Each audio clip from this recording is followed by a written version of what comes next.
din, kitay ka ilaw. Ako ang pinag-ilaw. Gagalungkong kami. Sana marami. Medyo malalaking alon guys, habagat. Lakas-lakas. Bisay! Bilis! Minsan lang nabubot, saglit lang yan. Bisay!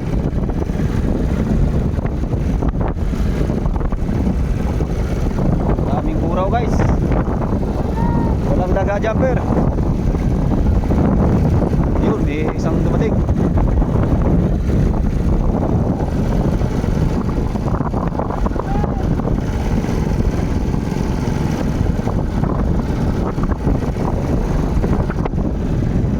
Kuya ni Kang Ben. Alas 3 na ako lumaot para mag-ilaw pa. Malalaking alon. Hindi kami nakapaglagay ng placer kagabi sa buya dahil mas malakas kagahapon. Yan, kinapa ko lang, butit nakita ko agad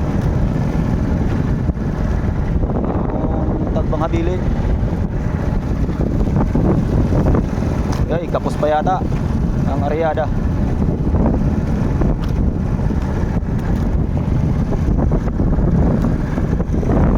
Sana matakalan guys. Galong dito sa tapat lang ng buwangan.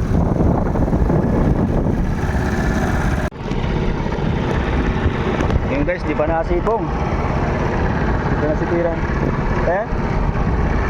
Sinyas na ang busero natin kapag na ilaw.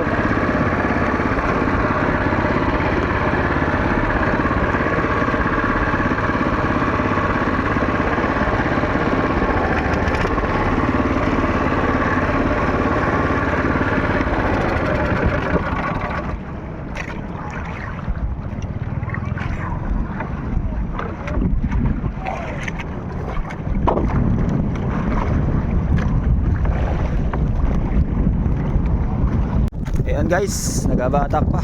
Yan, nahihirapan dahil kontrahan ng agos, malakas. Tapos malalaki pang alon. Lakas ng simoy ng habagat. Ilan kami nag-remorke niyan dahil iupit yung gamawan, yung lambat ng Pangulong. Sana mahuli yung isda. Sabi ng busero na daanan pa ng lambat yung ibang isda. Sobrang dami daw sana dahil sobrang lakas, hindi makatakbo ng maganda yung Pangulong.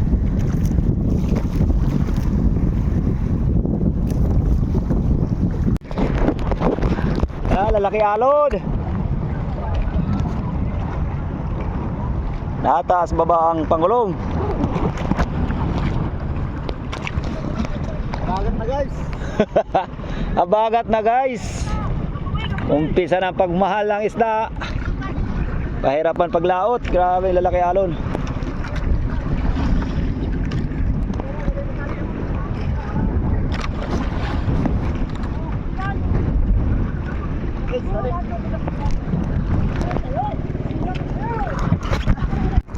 Grabe. Ayan. Habang naliwanag pati tanghali, lalong lumalaki ang alon.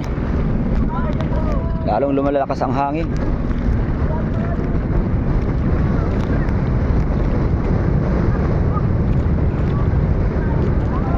Ayan, sana matakalan, sana mahuli lahat yung isda kanina. Sumabo sa ilaw.